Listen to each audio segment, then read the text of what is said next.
గౌరవ ప్రధాని శ్రీ నరేంద్ర మోడీ గారి నేతృత్వంలోని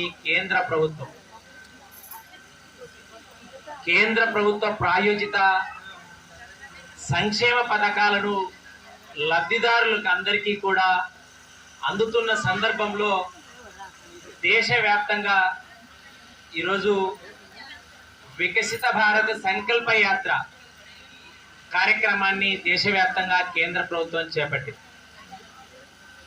చాలా సంతోషం. రుద్రాంపేట పంచాయతీ పరిధిలోని కేంద్ర ప్రభుత్వ సంక్షేమ పథకాల లబ్ధిదారులందరినీ కూడా ఒక చోటికి చేర్చి ఎవరైతే ఈ పథకాలకు అర్హులై ఉండి కూడా ఇప్పటికీ కూడా వారు లబ్ధి పొందలేదో వారందరినీ కూడా తీసుకోవడానికి ఈ కార్యక్రమం ఏదైతే రూపొందించారో దీని అందరికీ కూడా మనం అందరం కూడా